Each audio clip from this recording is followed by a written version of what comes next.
Ce qui suit est la transcription d'un échange entre Mathias de Stefano, désigné ici comme moi, et son soi supérieur, désigné comme je suis. Dans cette capsule, la voix féminine incarnera le moi, tandis que la voix masculine représentera le je suis.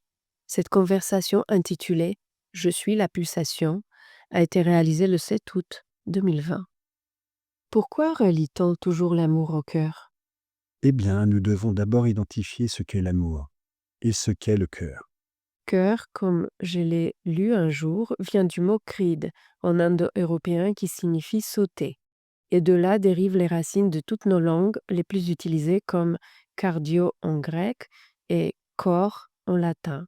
Et du côté nord-européen, le mot rd donnant naissance au sens herz, hart, qui veut dire cœur dans les langues saxonnes. Autrement dit, j'interprète que cela est lié au battement du cœur et à la façon dont le cœur semble sauter lorsqu'il pompe le sang. Et l'amour? L'amour vient du latin amors, qui signifie son mort, autrement dit éternel, ce qui ne s'arrête jamais et qui est constant. Donc la vie. Exactement. En d'autres termes, la vie semble éternelle tant que le cœur bat, et par conséquent, la vie est le contraire de la mort, c'est-à-dire l'éternel du fini. Et le cœur bat sans cesse, sautant de joie devant la vie, cherchant à être éternel. Cela signifie-t-il que les humains relient l'amour au cœur parce que biologiquement le cœur recherche l'éternité de la vie en battant sans cesse? Eh bien, c'est une vision quelque peu tirée par les cheveux. Étymologiquement, et bien que vous soyez des animaux très réfléchis, votre vie est en réalité basée sur des choses beaucoup plus simples. Dis-moi, qu'arrive-t-il à ton cœur lorsque je prononce le nom d'une personne qui t'a beaucoup blessé? J'ai l'impression que pendant une brève seconde, ça s'arrête, une arythmie, et ma poitrine se contracte. Et que se passe-t-il si je nomme la personne dont tu es follement amoureux? Ça bat plus fort, plus vite. L'émotion est vasodilatatrice. Lorsque votre esprit identifie une idée, elle est transmise au cerveau qui traite la dite idée avec les données disponibles dans ses neurones. Le cerveau interprète deux choses fondamentales, survivre ou se détendre, c'est-à-dire la douleur ou le plaisir. Il n'y a rien de plus. Les impulsions électriques du système nerveux indiquent au système endocrinien de se préparer à être attentif à la douleur ou au plaisir. Ceci déclenche une réaction énergétique qui contracte les glandes principales, activant une réaction chimique qui entraîne une grande quantité d'hormones, qu'il s'agisse d'adrénaline ou d'endorphine, tandis que les impulsions électriques sont prêtes à dilater ou contracter les veines pour en retenir le sang en cas de perte en raison de dommages ou de blessures externes, ou en dilatant afin que les hormones atteignent plus rapidement toutes les parties du corps par la circulation sanguine. Et ça vous semble moins complexe que ce que j'ai dit? Hé hé hé, je ne fais pas référence à la complexité du système, mais plutôt au fait qu'il s'agit d'une pensée complexe. Tout le monde ne connaît pas la culture sanskrite ou indo-européenne, mais tout le monde possède un système nerveux ou un système circulatoire. Ce que je veux dire, c'est que les émotions sont très simples et qu'elles sont toutes liées aux impulsions de la circulation sanguine et aux hormones qui parcourent votre corps. Ainsi, lorsque nous ressentons du plaisir, le cœur bat plus vite pour délivrer une plus grande quantité d'endorphine et de dopamine, et dans certains cas d'adrénaline, à tous les organes et muscles. Ainsi, lorsque vous tombez amoureux, vous avez l'impression que votre cœur va exploser, et vous sentez que vous pouvez tout faire, que vous n'avez pas de limite, que ce sentiment peut être éternel. Amor, amour. Dans les langues saxonnes, le mot amour était beaucoup plus précis dans ce qui est ressenti. Plaisir, désir, un mot qui en indo-européen s'appelle lubyati, donnant naissance au mot lufu, libé, l'amour, étant la racine de la libido et de la luxure. Alors, l'amour est une impulsion énergétique qui fait réagir les glandes et dilater les veines pour sécréter des hormones qui produisent des sensations de plaisir ou de douleur, non? Eh bien, pas grand-chose. Pourquoi? Parce que cela nous donne le sentiment que tout ce que nous ressentons est frivole, mécanique et pratiquement dénué de sens, réactionnaire. Eh bien, vous n'avez pas posé des questions sur la relation entre le cœur et l'amour, pas sur le sens. Posez la bonne question. Qu'est-ce que l'amour? L'amour est l'interprétation humaine des pulsations cosmiques, du battement du cœur universel. Tout est amour. L'univers est amour, car il naît des battements de cœur du cosmos. Lorsqu'au commencement de toute chose, le cosmos s'est exprimé en exhalant son potentiel intérieur. L'écho a résonné en vagues qui se sont répétées éternellement à l'infini. L'idée devint imagination. L'imagination devint intention. Les intentions résonnèrent en vibrations, et les vibrations devinrent énergie. L'énergie prit des formes, et ces formes donnèrent naissance à la matière, qui se manifesta dans une matrice de création. La matrice a créé les tissus des réalités, et les réalités ont été transformées par les vibrations, qui ont été appelées rythmes, et ces rythmes ont créé les battements, qui ont modifié les réalités en différentes mélodies, toutes traversées par la même harmonie, la pulsation éternelle de l'idée originale. Et lorsque vous parvenez à la voir, à la sentir, vous connectez à la magnificence de cette vérité. Toutes les pulsations de votre être s'harmonisent, trouvant du plaisir, parce que lorsque vous voyez cette idée, tout votre corps veut la sentir, et donc il dilate ses veines pour que l'information de ce que l'esprit voit puisse être ressentie dans les cellules de votre corps. C'est ce qu'on appelle l'extase. Lorsque les humains disent « Dieu est amour », il devrait signifier ceci. Waouh!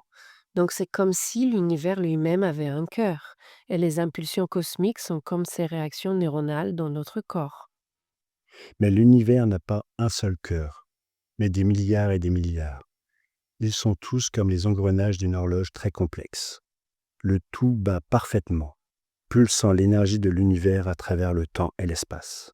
Ainsi, lorsque l'humain parle de ressentir l'amour dans le cœur, il n'a pas tort, il pulse l'énergie de l'univers. Exactement, car la biologie n'est qu'une expression cosmique, une réplique, un écho.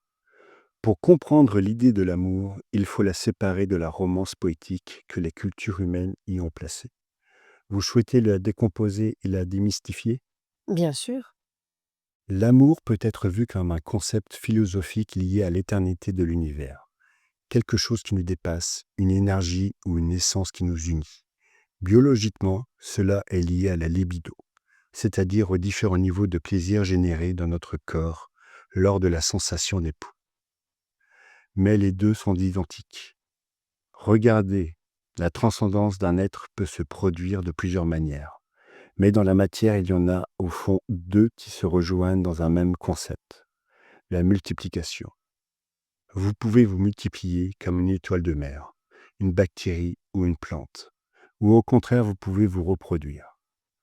Les deux actes sont douloureux car ils impliquent de diviser, de briser quelque chose de moi pour créer un nouveau moi. Ainsi, la biologie a trouvé un moyen de résoudre la peur de la multiplication, générer des hormones qui transforment la douleur en plaisir. Ainsi, il existe chez les êtres vivants une pulsation naturelle qui les oblige intérieurement à chercher à se multiplier. Les vaisseaux se dilatent, le cœur pompe plus fort, les organes reproducteurs se développent et vos organes génitaux sont soudainement plus que jamais liés à votre cœur. Ainsi, l'univers veille à continuer à s'étendre, à transcender, à se multiplier et à créer. Ainsi, lorsqu'une espèce a plus de développement cognitif, elle prend cette pulsation vers la culture, et à partir de la culture, elle fait de l'art, le transforme en romantisme et appelle cela tomber amoureux. Comment alors expliquez-vous les relations homosexuelles qui n'ont pas de finalité reproductive? Lorsque les animaux découvrent la quantité d'énergie qu'un être a à l'intérieur, et ce qui est capable de générer lorsque cette énergie est ressentie, ils ont deux voies. La décharge de cette énergie ou l'utilisation pour un bénéfice commun. Ce que je veux dire par là, c'est que cette énergie n'est pas toujours nécessaire à la multiplication, mais elle active à son tour des mécanismes énergétiques qui nous font nous multiplier dans d'autres dimensions. Il ne s'agit pas uniquement de ce monde en troisième dimension. De nombreux animaux utilisent l'homosexualité comme un processus naturel de symbiose énergétique et de survie, comme certains oiseaux et mammifères. D'autres, comme les humains, l'utilisent à leur tour comme transcendance et énergie créatrice. Pour atteindre d'autres dimensions, vous avez besoin de cette impulsion.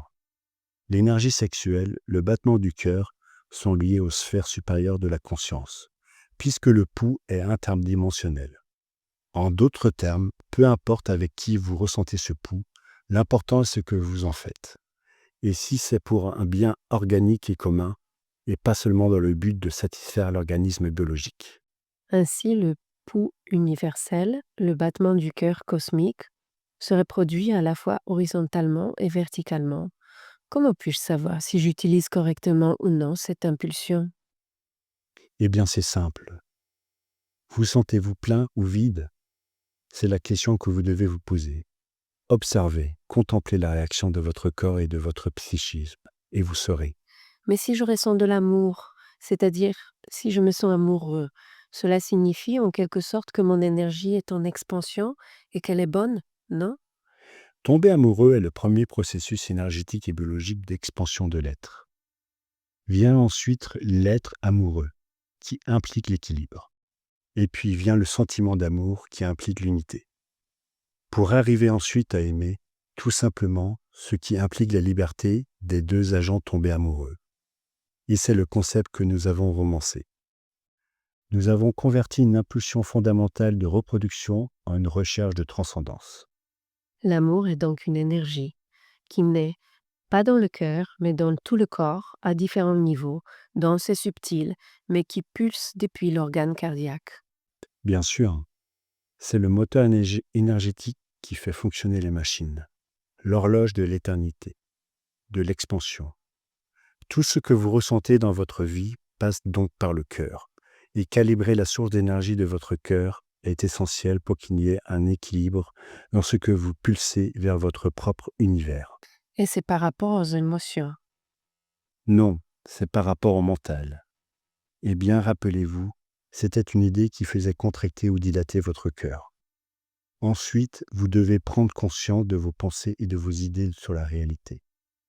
Nommez chaque personne que vous rencontrez et ressentez la réaction de votre système circulatoire. C'est le seul moyen de savoir ce que vous pensez vraiment de quelqu'un sans préjugés. Les idées façonnent le rythme de votre cœur. Vous devez donc nettoyer votre esprit des préjugés et des idées préconçues pour le calibrer. Il ne suffit pas de s'asseoir et de sentir les papillons et les lumières colorées rayonner de votre cœur. Maintenant que vous comprenez la machinerie qui génère l'impulsion d'expansion, vous saurez à quel point vous devez être conscient pour l'utiliser correctement. Fondamentalement, si je ne suis pas celui qui jaillit de la conscience, je serai chassé de l'inconscience. Le battement de mon cœur est ce qui déclenche ou réagit, informant le reste de mes cellules, de mes idées, de mon esprit, de ce que je perçois. C'est le filtre qui apporte cette connaissance à chaque partie de mon être. En calibrant l'impulsion en une pulsation, il nous aligne sur les engrenages de l'horloge cosmique. Tic, tic, tic, tic, tic. C'est l'heure. Comprendre cela n'enlève rien au romantisme du sentiment amoureux. Cela nous aide simplement à comprendre que l'amour est plus qu'une belle idée. C'est de la science et de la technologie. C'est de l'art et de l'architecture. C'est du mécanisme et de l'énergie. C'est un carburant interdimensionnel. Générer l'impulsion, c'est s'aligner sur l'esprit de l'univers qui crée toutes les réalités. Je suis le battement du cœur universel. Je suis la pulsation cosmique.